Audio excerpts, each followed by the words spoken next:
এখন রয়েছি গৌরবদা স্টুডিওতে, প্রেতকথা স্টুডিও। তো একটা অদ্ভুত ভৌতিক ফিলিংস হচ্ছে, এত সুন্দর সুন্দর মানে কিছু রয়েছে, এই যে কঙ্কাল রয়েছে, দেখেই একটা ভৌতিক ফিলিংস লাগছে। তো বাবা এখানে পডকাস্টে শ্যুট করবে এখানে বসে, এটা হট সিট, তো খুবই ভালো লাগছে। এখানে গৌরবদা বসবে, পাশে বাবা বসবে, একটা অপূর্ব অনুভূতি হচ্ছে এবং খুব গর্বের জায়গা অনুভব করছি একজন জামাই হিসাবে। তো সবাই জানো তরিৎ জেঠুকে, অপূর্ব লাগছে, তারও নিশ্চয়ই আমি অনুভূতি নেওয়ার চেষ্টা করব তার কেমন লাগে। তো আমার তো খুবই ভালো লাগছে। খুব আড্ডা হলো, খাওয়া দাওয়া হলো। এবার আসল যে কাজের জন্য আমরা এসছি, লাইভ পডকাস্ট শ্যুট, সেখানে আমরা এসছি। দাদা সব ক্যামেরা সেট করছেন। তো আমি এসে দেখলাম দাদা বেশ অক্লান্ত পরিশ্রম করছেন, আমি এসে বেশি ডিস্টার্ব করলাম না। তো পরে এলাম যখন সেট হয়ে গেছে সব, তো খুব ভালো লাগছে। সকলে দেখবেন লিভিং উইথ সানি অ্যান্ড বনি, এবং অবশ্যই সাবস্ক্রাইব করবেন এবং তার পাশাপাশি সাথে থাকবেন। প্রেত কথার সবসময় ঘটনা পাঠাবেন আপনিও। এবং অপূর্ব লাগছে প্রেতকথার লোগো, সব ছবি যেগুলো দেখতে পাচ্ছি, মায়াবী একটা পরিবেশ, আর সমস্ত এগুলো অ্যাচিভমেন্টস গৌরবদার। এখানে প্রেতকথার 2 প্রেত, এখানে রয়েছে আরেক প্রেত তরিৎ জেঠু, আর তার সঙ্গে রয়েছি আমি। তরিৎ জেঠুর সঙ্গে আমি রয়েছি আরেক প্রেত।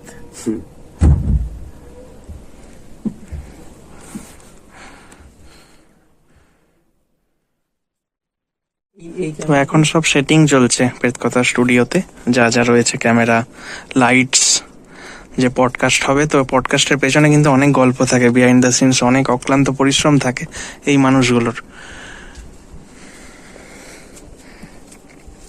এই যে এখানে একটা ক্যামেরা, এটা বাবাকে দেখাচ্ছে।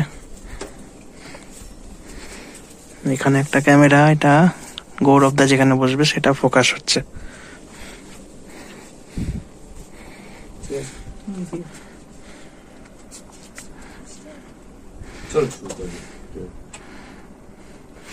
বাবা বেস্ট অফ লাক।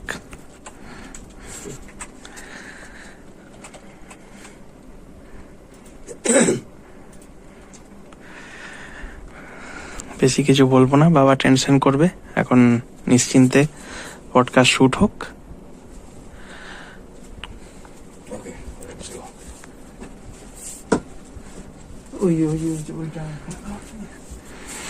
এগুলো কিন্তু Pretkotha live podcast behind the scenes. আমি জানি না কোনো চ্যানেলে এসছে কিনা, এটা এই চ্যানেলে প্রথম। আমাদের প্রেতকথা স্টুডিও খুব এক্সক্লুসিভ, খুব একদমই তাই, একদমই তাই। এইটা একটা ক্যামেরা, হ্যাঁ আমার ফোন সাইলেন্ট। কিন্তু প্রেতকথা এমন একটি প্ল্যাটফর্ম, যে প্ল্যাটফর্মের মাধ্যমে তুমি আমাকে চিনতে পেরেছো, আমি তোমাকে চিনতে পেরেছি, এবং আমাদের দুজনকেই বাংলার প্রচুর মানুষ চিনতে পেরেছেন, এবং আমাদের দুজনকেই মানুষরা খুব পছন্দ করেছেন আমাকে ঘটনা বলার জন্য এবং তোমাকে ঘটনা পাঠানোর জন্য। তো সবার প্রথমে তোমাকে অশেষ ধন্যবাদ আমাদেরকে ঘটনা পাঠিয়ে প্রত্যেক মুহূর্তে প্রেতকথাকে সমৃদ্ধ করার জন্য। মানুষের ভালোবাসা তোমার জন্য এত, মানে you are a star in Pretkotha family. এবং তোমার গ্রামে গিয়ে ছেলেমেয়েরা সবাই তোমাকে খোঁজে, গড়বেতাতে গিয়ে তোমাকে খোঁজে, যেটা তরিৎ জেঠুর জায়গা না। তো একটা জায়গা যখন কোনো একজন মানুষের নামে লোকে চিনতে শুরু করে, তার মানে আমরা বুঝতে পারি মানুষটা কিছু তো ল্যান্ডমার্কের কাজ করেছে। আজ আমরা তরিৎ জেঠুর কাছে একটা ঘটনা শুনবো সত্যিকারের, তাই জন্যই আজকে জেঠু এখানে রয়েছেন। তো আমি তোমায় জিজ্ঞাসা করি, তোমার কেমন লাগে? দুর্দান্ত, ভালো, অসাধারণ লাগে। মানে আমি এর আগে প্রথম যখন আমাকে যে তোমার সঙ্গে আমার ইন্ট্রোডিউস করে দিয়েছিল আর কি, আমার জামাই সৌম্যদীপ সব লেখা তো ওই লেখাই আমি লিখে ওকে পাঠাই, ও টাইপ করে খুব স্পিড হাতে, ঝট স্পিড করে ও ইয়ে করে আমাকে আবার পাঠায়, আমি সংশোধন করে দিই, সংশোধন করে ওকে আবার পাঠাই, ও তারপর তোমাকে আমাকে পাঠায়, আর তারপর সেই ঘটনা ওটা বাংলার মানুষের কাছে পৌঁছে যায়। এবং তুমি এখনো পর্যন্ত কটা এপিসোড পাঠিয়েছো, কটা ঘটনা পাঠিয়েছো? 12টা ঘটনা পাঠিয়েছো, এবং 12টা ঘটনাই আমি প্রথম থেকে যেটাও একটাও তোমার কাছ থেকে মানে রিজেকশন আসেনি। আসলে কি বলতো, আমি রিজেক্ট করার কেউ না, অ্যাকসেপ্ট করা বা রিজেক্ট করা দুটোই থাকে আমাদের শ্রোতা। তো আজকে তুমি সেই শ্রোতাদের সামনে বসে আছো, যারা তোমাকে কানে শোনে, যারা তোমার লেখা তোমার ঘটনাকে কানে শুনে। ঠিক। আজ তারা তোমায় সামনাসামনি দেখছে, ঠিক ঠিক এবং এটা বড় আনন্দের দিন। অবশ্যই। এটা আমার কাছে প্রত্যেক দিনই আনন্দের দিনটা হয়, কারণ আমি আমার কাজই এটা ক্যামেরার সামনে বসা, কিন্তু আমার কাছে প্রত্যেক দিনটাই আনন্দের যে আজ আমার শ্রোতারা আমাকে দেখছে। এবং তোমার কাছে আজকে ফার্স্ট টাইম এই পডকাস্টে আসা। অনেক গল্প করব, অবশ্যই। ঘটনাটা একটু শুনি আগে। হ্যাঁ, ঘটনাটা তো বলতেই হয়। তার আগে আমিও বলি, তুমি তো আমার লেখা তো আমাকে লিখতেই হয় ঘটনা, এবং এই ঘটনার জনমানুষের মানুষের মধ্যে যে প্রচার হয়েছে, ভালোভাবে লোক নিয়েছে, এর প্রধান হোতা তুমি। আমার লেখাটার চেয়েও বেশি গুরুত্বপূর্ণ তুমি, তোমার যে ঈশ্বর দত্ত কণ্ঠ, সেটাকে আমি স্যালুট করি। সেটার জন্য আজ হয়েছে, কারণ সাধারণ জিনিসও তোমার কণ্ঠ অসাধারণ ওঠে। তার সাথে আমার Thanks, শ্রোতারা তো আছে, তোমার শ্রোতারাই আমাদের কথা, ভগবান। পরিবার। হ্যাঁ। শ্রোতারা যদি ভালো না বলে, সেটা আমি যতই চেষ্টা করি, তুমি যতই চেষ্টা করো, একদম, হবে না। একদম। শ্রোতারাই হচ্ছে আসল বিচারক। একদম তো একদম সেই শ্রোতাদেরকে আমার তরফ থেকে, যত প্রেত কথা ফ্যামিলির সমস্ত শ্রোতা ইয়েকে আমার তরফ থেকে অসংখ্য ধন্যবাদ, শ্রদ্ধা, ভালোবাসা জানালাম। যে আমি একটা তোমাকে আজকে ঘটনা বলতে এসেছি, এত থেকে বলো। এসেছি। সেটা হচ্ছে যার ঘটনা পড়ি, যার ঘটনা পেলে খুব মন খুশি হয়ে যায়, আজকে সেই সামনে বসে আমাকে ঘটনাটা বলছে। এই যে কি আনন্দের দিন আমার কাছে। এবং আপনারা যারা প্রেত কথার সঙ্গে প্রথম দিন থেকে জুড়ে আছেন এবং তরিৎ জেঠুর 12টা ঘটনায় শুনেছেন, এবং যারা শোনেননি আজকে প্রথমবার জেঠুকে দেখছেন, তারা আমি বলবো প্রেত কথায় গিয়ে তরিৎ জেঠু স্পেশাল এপিসোড প্লেলিস্টে গিয়ে তরিৎ জেঠুর ঘটনাগুলি পরপর শুনবেন। তাহলে বুঝতে পারবেন এই মানুষটাকে নিয়ে কেন এত আনন্দ করছি, এই মানুষটাকে পেয়ে কেন এত আনন্দ পাচ্ছি। এটা যারা চেনে না এখনো অবধি তোমাকে, তারা কিন্তু আজকের পর ওই 12টা ঘটনা শুনে তারা এই এপিসোডটা আরেকবার দেখবে। বলো। তা আঙ্গুলগুলো এমনি করতো, মনে হচ্ছে আঙ্গুলগুলো ডবল। কেন? এই 10টা আঙ্গুলের নখগুলো এই আঙ্গুলের মতোই লম্বা লম্বা ছিল। আর নখ তো কাটা হয় নখ না, কাটা বড় হয়। বড় নখ হয়ে গেছে। ছেলেটাকে দুটি খেতে দাও বলতো, কিন্তু মনে হতো ওটা বলছে শুধু বললার জন্য বলছে, কিন্তু আসল কেমন যেন একটা, যেন ওটা মন থেকে বলছে না, শুধু বলতে হয় বলছে, হয়তো অন্য কিছুই চাইছে। অন্য কিছু আছে। সব এসে গেছে, হুম। আর বলছে এই ধনী দিয়ে দিয়েছে, কিছুতে আর দিবেন না। হ্যাঁ, ও ভালোবাসছে, আদর করছে, ওকে আবার এমন টিপে ধরেছে যে যেন মানে করছে না, কিছুতে দেবে না, দিয়ে দেবেন। গ্রামের অনেক লোক এসে গেছে, তখন ওই বাচ্চাটাকে নিয়ে ছুটতে লাগিয়ে দিয়েছে। আচ্ছা। তখন প্রায় সন্ধে হয়ে এসছে, বুঝেছ? সন্ধে হয়েছে, বাচ্চাটাকে নিয়ে ছুটছে তখন গোটা গ্রাম এই বলা হচ্ছে যে রক্ষা করো। রক্ষা করো। তার মানে এমন লেভেল অব্দি চলে গেছে, এত ভয় পাচ্ছে এত লোকে। ভয় পাচ্ছে মানে রতন ভুবন ধনী করছে, রতন ভুবন ধনীকে চিৎকার করে বলে হয়তো ছুট দিল আচ্ছা। প্রচন্ড বেগে। কেউ হয়তো মুখ টুকরে পড়লো, ইয়ে করলো, আবার উঠেছিল, মানে ঘরে যে হাঁপাচ্ছে যেন। কি হলো রে? ও আম্মা ওইদিকে এসছি নাকি, তোদিকে বলি না, ওইদিকে আসি না। মানে ওখানে ওরাই যেন ভগবান, রক্ষাকর্তা, ওরাই ধ্বংস করে, ওরাই যদি আমাদেরকে পারে শেষ করে দেবে, ওরাই যেতে পারে। এমনি এই জিনিসটা এত সুন্দর যে আমি তোমার লেখাতেও বুঝতে পারি এবং সামনে না, আরো বুঝলাম। ঘটনা বললে আমি এটা একটু বলি তোমাকে, আমার অ্যাকচুয়ালি এইভাবে বলা ঠিক হয় না। হ্যাঁ, তুমি তো লিখোই আমি বেশি। লেখাটা আমার- তোমার বই বেরিয়েছে না? বই বেরিয়েছে, তোমার বইটা কই? আর বইটা আছে, আমি তো বইটাকে তোমার দেবো। বইটা কোথায় পাওয়া যাবে? বইটা তো কলেজ স্ট্রিটে 3-4টে ইয়েতে পাবে। ওরা এমনিতে, বইটার নাম কি? বইটার নাম 16 আনা ভৌতিক। 16 আনা ভৌতিক। সম্পাদক? সম্পাদক হচ্ছে রাকেশ শর্মা, রাকেশ শর্মা। রংমিলান্তি প্রকাশনী। রংমিলান্তি প্রকাশনী। হ্যাঁ, রাকেশ রাকেশ শর্মার সম্পাদনা, 16 আনা ভৌতিক বই, যেখানে তরিৎ জেঠুর লেখা আর রয়েছে। 16 আনা ভৌতিকের ভিতরে 16 আনাই সত্য, হ্যাঁ। 10 আনাই সত্য, 6 আনা হচ্ছে সাহিত্য। আচ্ছা, তোমার লেখা গল্পটার নাম কি ওখানে? না, আমার পুরোটাই তো আমার, 16টা গল্পই আমার। ও, 16টাই তোমার লেখা? হ্যাঁ। আমি ভেবেছি ওখানে তার না, অনেক না, না, ইয়ে রয়েছে। না, আমার যেটা গত রাখি পূর্ণিমার দিনে ইনভাইট করেছিল এখানে, ওই যেটা তুমি আমায় বলছিলে, সেইটা। তাহলে ওই বইটার লিংক দিও। ওই বইটার না, না। কোথায় অ্যামাজনে পাওয়া গেলেও লিংক দিও, আমি তাহলে অ্যামাজন লিংক দিয়ে দেবো। যেটা রাখি পূর্ণিমার দিনে বেরিয়েছিল রংমিলান থেকে, সেটাতে অনেক 50 জন লেখকের লেখা আছে। ভাস্বর চট্টোপাধ্যায় আছে, ষষ্ঠীপদ চট্টোপাধ্যায় আছে, সেখানে তোমারটা সেখানে সেটা আমার সেই গল্প, বইটার নাম ভৌতিক আলেখ্য। তাতে আমার একটা হরিহর হত্যা বলে একটা গল্প আছে। আচ্ছা আচ্ছা। হরিহর হত্যা মানে তোমাকে দুটো সেক্টরে কাজ করতে হয়, এক তুমি নিজের থেকে গল্প আর লেখো, এটা- আর একটা হচ্ছে হ্যাঁ। প্রেত কথার জন্য যেখান থেকে তুমি ঘটনা কালেক্ট করো। করি। যে কালেক্ট করে তারপর তোমার লেখার স্কিলটাকে কাজে লাগাও, যে আমি সুন্দর করে ব্যাপারটাকে লিখে দিই। তোমার কিন্তু তোমার কালেকশন গুলো বড় ইউনিক, এবং কালেক্টেড গল্প বোঝাই যায় যে কালেক্ট করা হচ্ছে এটা কোথাও থেকে। আর আমি তারপরে, আর এটা আমার 16টা আমার নিজস্ব গল্প, আহা, তার মধ্যে তাহলে তো এই বইটা 16টার ভেতর এটা কি অ্যামাজনে পাওয়া যাবে না? সবাই পাওয়া যাবে।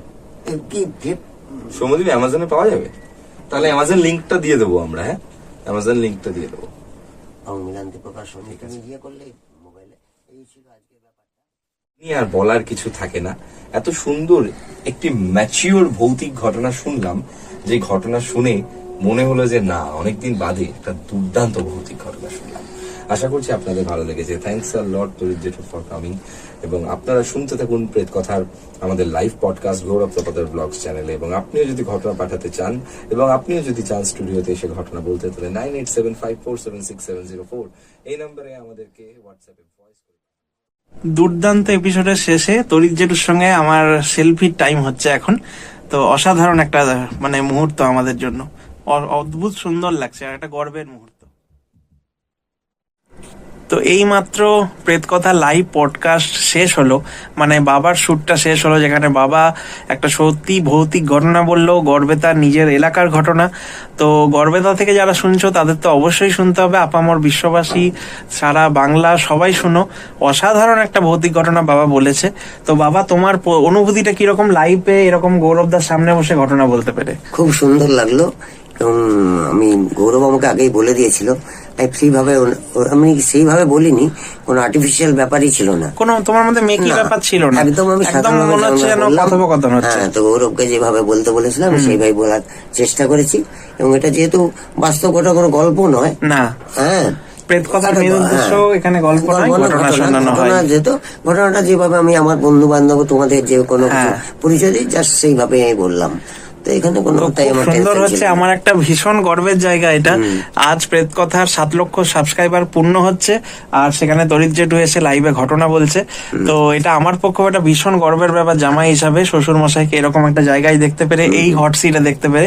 তো এই হট সিটেই বাবা এতক্ষণ বসে ঘটনা বললো তো গৌরবদার সামনে, এবং গৌরবদাও খুব সুন্দর মানে ব্যবহার, অমায়িক গৌরবদার বাড়ির প্রত্যেকেরই অমায়িক ব্যবহার, এবং নার্ভাসনেস কোনো পুরোপুরি কাটিয়ে দেয়। হ্যাঁ, পুরোপুরি একদমই তাই। গৌরবের বাবা মা, গৌরবের মিসেস, একদম গৌরব মনে হলো কতদিনের পরিচয়, দীর্ঘদিনের পরিচয় আছে, একদম মানে আমারাও চেনা ওরাও চেনা, আশা যা আছে আত্মীয়ের মতো। স্টুডিও সেটআপটা কেমন লাগলো?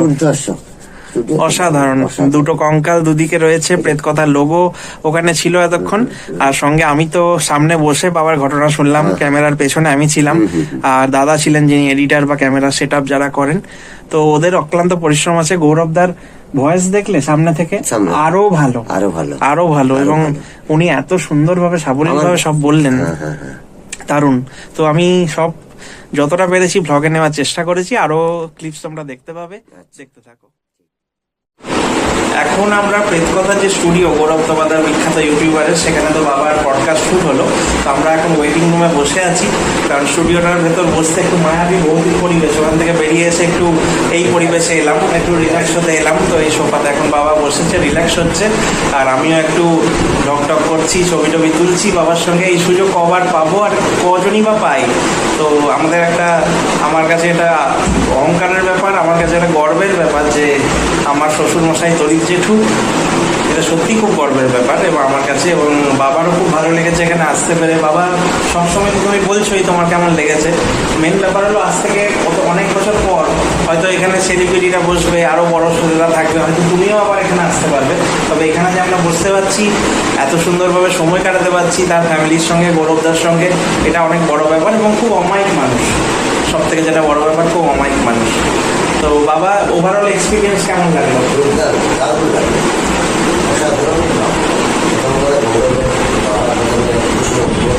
একদম,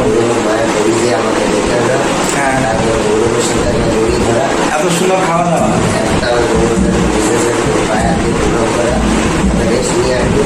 তারপরে একসাথে বসে খাওয়া একটা গেলে একদম, তারপরে আবার ঘটনা বলা, লাইভ ঘটনা বলা, তারপরে আবার এখন সত্যি অপূর্ব অভিজ্ঞতা, এবং মনে হচ্ছে এখানেই থাকি, এখানেই উপহার যেগুলো রয়েছে, আমার তরফ থেকে উপহার রয়েছে, বাবার তরফ থেকে উপহার রয়েছে, সেগুলো তোমরা দেখতে পাবে আমরা কি কি দিচ্ছি, দেখতে থাকো। আমি নিজের মুখ থেকে যদি কখনো সময় হয়, যখনই হোক, তো সময়ের কাছে আমরা সবাই ঋণী। মানে সময় হয়তো মানুষকে একটু সময় লাগে ব্যাপারটা আসতে, কিন্তু তার সময় সুযোগ করে দেয়, একদমই তাই। তো আজকে সেই সুযোগটা পেয়েছি, তো আমি চাই সুযোগটাকে কাজে লাগাই, এবং আমার সঙ্গে যে ভুলটা হয়েছে, আমার সঙ্গে যে ক্ষতিটা হয়েছে, এটা অন্য কারোর সঙ্গে যেন না হোক। একদমই তাই। তো সবার প্রথমে আমি নিজের নিয়ে একটু বলি, লাইক করতে ভুলবেন না, সাবস্ক্রাইব করতে ভুলবেন না, কমেন্ট করতে ভুলবেন না, পুরো ভিডিওটা দেখবেন, স্কিপ করবেন না, তাহলে আপনি আমাদের সঙ্গে আরো বেশি কানেক্টেড হবেন, আমি আপনার সঙ্গে আরো বেশি কানেক্টেড হব। তো আমি নিজের নিয়ে প্রথমে একটু বলি। তো আমার ভালো নাম হচ্ছে সৌম্যদীপ বন্দ্যোপাধ্যায়, আর আমার ডাক নাম হচ্ছে সানি। তো বেসিক্যালি আমি আসানসোলে থাকি। আসানসোলের কিছু এরিয়া আছে যেটা বার্নপুরের স্টিল প্ল্যান্ট অধ্যুষিত এরিয়া, মানে ওখানে হচ্ছে ইসকো স্টিল প্ল্যান্ট রয়েছে। তো ইসকো স্টিল প্ল্যান্টের কাহিনী হচ্ছে, আগে ওটা প্রাইভেট ছিল, তারপরে স্যার বীরেন মুখার্জির আমলে, তার যারা আসানসোলে কেউ প্রেত কথা যদি শুনছে তারা রিলেট করতে পারবে ব্যাপারটা, পরবর্তীকালে কেন্দ্রীয় সরকার যেটা সেল, তারা কিন্তু ইসকো স্টিল প্ল্যান্ট অধিগ্রহণ করে।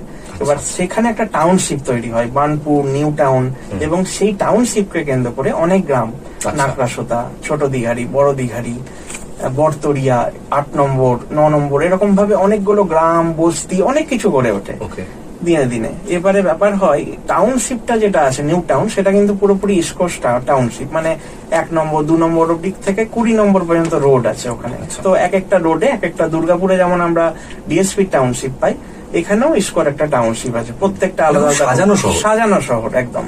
দুর্গাপুর যেমন দুর্গাপুরের সাজানোটা আরেকটু ভালো, কারণ ওটা খুব প্ল্যান টাউনশিপ, আর এটা হঠাৎ করে গড়ে ওঠা, ওটা প্ল্যান নয়। আমাদের আসানসোলের ব্যাপারটা, দুর্গাপুর বোধহয় ফার্স্ট প্ল্যান সিটি। হ্যাঁ, একদমই তাই। ডক্টর বিধান চন্দ্র রায় অনেক কিছু করেছিলেন দুর্গাপুরের জন্য। তো আমি খুব গর্ববোধ করি যে আসানসোল দুর্গাপুর থেকে আমি বিলং করি, এবং সেখানে ইন্ডাস্ট্রিয়াল বেড বহু মানুষ কাজ পেয়েছে। তো আমি নিজেও, আমার স্কুলিং ওখান থেকে, তো আমি ওইখানেই নিউ টাউনের কাছাকাছি থাকি। তো আমার স্কুলিং হচ্ছে ইসকোরি যে একটা স্কুল আছে, ছোট দিঘারি বিদ্যাপীঠ হাই স্কুল, ওটা হচ্ছে মানে ইসকোরি স্কুল, ইসকোরি রান করতো। তো এই ঘটনাটা যাকে কেন্দ্র করে, সে আমার বেস্ট ফ্রেন্ড বিকাশ। তো বিকাশ আর আমি কিন্তু ক্লাস 1 থেকে ক্লাস 10 অব্দি ওই স্কুলেই পড়াশোনা করেছি। এবং বেস্ট ফ্রেন্ড বলতে যেটা বোঝাই, মানে আমরা স্কুলে তো একসঙ্গে থাকতাম, হয়তো ক্লাস করতাম এক বেঞ্চে বসে বা খেয়েছি, কিন্তু ছুটি হলোতে ক্লাস 8-9 এর পর যখন একটু বাইরে বেরোবার বয়সটা হয় আর কি, তো সেই সময় আমাদের অন্য কোনো নেশা ছিল না, কিন্তু সিনেমা দেখতে যাওয়া। আসানসোলের তখন মাল্টিপ্লেক্স ছিল না, আসানসোলের মনোর সিনেমা হল, একটা নস্টালজিক ব্যাপার তখন সে করেছিল, কারণ ওকে বর্ধমানে যেখানে কাজ করতো সেখান থেকে ও চলে এসেছিল বিয়ের খাতিরে, যে আসানসোলে থাকবো বা আমার কাছে থাকবো, বউ এখানে বিয়ে করে আসছে, তো অনেক খাতিরে ও চলে এসেছিল এখানে। এবারে ও কাজ করতে ওখানে আরম্ভ করে। ওখানে না ডিউটি আওয়ার ছিল 12 ঘন্টা, তো সব জায়গায় তো 8 ঘন্টা ডিউটি আমরা জানি। 12 ঘন্টা মানে ওকে না, ওই ওর সিনিয়র বেশিরভাগ নাইট ডিউটি দিত, রাত 8টা থেকে সকাল 8টা। এবারে ডিউটি করতো, সবকিছু ঠিক চলছিল, আমিও জানি ও ওখানে ঢুকেছে। তো আমি বললাম, ছাড়লি কেন, এবার বল আসল কথাটা কি হয়েছিল তোর, আর তুই এই অবস্থায় কেন ছাড়লি, যেখানে তোর বিয়ে, মানে যার জন্য তোর এখানে আসা, মানে বর্ধমান থেকে তোর আসানসোল চলে আসা। তো বললো, না আমার সঙ্গে একটা ঘটনা ঘটেছে যার জন্য আমাকে ছাড়তে হলো, না হলে আমি হয়তো আরো অন্য কিছু করতে পারতাম বা অন্য কিছু হয়ে যেতে পারতো খারাপ। তো ব্যাপারটা হয়, ও না রাতে কল করতো, মানে কি করে সময় পাস করবে, রাত 11টা 10:30টার পর না অতটা স্টোরে লোকের আনাগোনা হয় না, স্টোরেও একা। এবার ওর স্টোরের লোকেশনটা কিরকম ছিল, প্ল্যানটা একদম একদিকে, আর ওর যে স্টোর ডিপার্টমেন্টটা সেটা একদম আলাদা দিকে, পাশে একটা টয়লেট, ওটা লেবাররাও আসতো বা ও ইউজ করতো, আর স্টোর একই ছাদের মধ্যে, টয়লেট স্টোর এরকম এরিয়াগুলো, একটা ছোট অফিস। কিন্তু রাতে তো ওগুলো অফিস চলবে না, অফিসের কাজ হয়ে যায় 7টার মধ্যে, ও স্টোরে পড়ে যেত একা। তো কখনোই ওর কিছু না মনে হয়নি, কিন্তু ব্যাপার হলো কখন, তো রাতে একদিন ওরা ভিডিও কল করছে। এবারে বুঝতেই পারছো, মানে একটা সময় পাসের ব্যাপার, ভিডিও কল করছে, বিভিন্ন কথা বলছে না এরকম। তো ও দেখছে ওর ওয়াইফের নামটা আমি বলছি, ওর নাম প্রিয়া। তো দেখছে প্রিয়া ওকে মানে ভিডিও কলের মধ্যে কেমন একটা ওকে ইতস্তত দেখাচ্ছে, বলছে, আজকে তুমি কি হয়েছে, আজকে তুমি মানে এরকম করে আছো কেন, মানে কি আমাকে কোনো কথা বলছো না, বা আমি একটা কিছু বললে সেটা রেসপন্ড করছো না ভালো করে। বলছে, না না এখন কি করে বলবো, এরকম করে বলা যায় নাকি সবার সামনে? সবার সামনে কি, সবার সামনে কি বলছো? মানে মানে ও অবাক হয়ে যাচ্ছে যে আমি তো একা বসে আছি, আমার এখানে তো কেউ নেই, কারণ আমি তো একাই আছি, সবার সামনে মানে কি, কি বলছো? যে না না কিছু না, কিছু না, না কিছু না। তো অনেকবার জিজ্ঞেস করার পর হঠাৎ করে প্রিয়াকে বলে, কি বলছো, আমাকে বলবে? তোমার তো বুঝতে পারছি না তুমি কি বলতে চাইছো আমাকে, কেন এমনি করছো? তো প্রিয়া বলে, না তোমার পেছনে তো শুনছে সব না দাঁড়িয়ে। বলছে পেছনে? তো এরকম করে সে পেছনে এরকম করে দেখলো, পেছনে তো কেউ নেই, কি দেখছো তুমি? বলছে, না না কিছু না, আরে তুমি ওসব ভাবছো কেন, তুমি ঘুমিয়ে পড়ো বুঝলে, আজকে ঘুমিয়ে পড়ো, আমারও খুব ঘুম পাচ্ছে, ঘুমিয়ে পড়ো। এবার ও ভাবছে, আবার দেখছে এরকম করে, ও তো দোকানে কেউ আছে মানে বলছে এভাবে যখন, হ্যাঁ ও তো অবাক, কারণ ও তো প্রায় একা রয়েছে আর পেছনে দেখতে পাচ্ছে বিভিন্ন সরঞ্জাম টরঞ্জাম, মানে স্টোর তো, পেছনে অনেক মানে মালপত্র রয়েছে। ও তখন কল কেটে দিয়েছে অলরেডি, ঘুমিয়ে পড়ো বলে। ওকে ফোন করলো, ফোন করে সঙ্গে সঙ্গে বলছে, শোনো না আজকে ঘুমিয়ে পড়ো, আমারও খুব ঘুম পাচ্ছে, শরীরটা একটু ভালো লাগছে না, ঘুমিয়ে পড়ো, কাল কথা হবে, কাল সকালে বাড়ি গিয়ে আমাকে কল করবে। তো ওইটা শোনার পর না ওর মধ্যে একটা মানে এমন কিছু হলো যার জন্য সারা রাত ঘুমাতে পারলো না। মানে ওর একটা কিছু ফিল হলো যে কি এমন দেখলো, এরকম তো কখনো করে না, রোজ আমরা কথা বলি, তো এরকম কখনো করে না। ও সারা রাত ঘুমালো না, এমনিতে ও আমাকে বলছে যে আমি মাঝে মধ্যেই ঘুমিয়ে পড়ি 12টার পর। এবারে ও যখন বাড়ি যায়, বাড়ি গিয়ে তো ঘুমাই, 8টার পর ঘুমিয়ে গেছে, সেদিন না তখনও ঘুমায়নি। ও বাড়ি গিয়েই মানে বাড়ি যেতে যেতে না তোর নেই ফোন, কারণ প্রিয়া তো একটু দেরি করে উঠবে, তো 9টা সাড়ে 9টা নাগাদ বাড়ি পৌঁছে প্রথম ফোন প্রিয়াকে। কি হয়েছিল আমাকে বলো, কি কি দেখেছিলে, কাকে দেখেছিলে? আমি তো ছিলাম একা, তুমি কি দেখেছো? তো বলছে, না না বললে কি নয়, কি আছে। তো এখনই জাস্ট তরিৎ জেঠু আর আমার পডকাস্ট শেষ হলো, তো গৌরবদাকে জিজ্ঞেস করবো, গৌরবদার কেমন লাগলো আমাদের ঘটনাগুলো, গৌরবদা একটু বলতে পারো। অসাধারণ, মানে তোমাদেরকে নিয়ে আলাদা করে আমার কিছু বলার নেই, এবং আমার কিছু বলার নেই, কারণ যা বলার প্রেত কথা শ্রোতারাই বলেন। তরিৎ জেঠু তো মানে আমাদের প্রেত কথার শাহরুখ খান স্টার, ঠিক আছে, আমি তাই বলি যে তরিৎ জেঠু আর তানভীর ভাই এরা দুজন হচ্ছে আমাদের ওই শাহরুখ খান আর সালমান খান, এরকম দুজনে।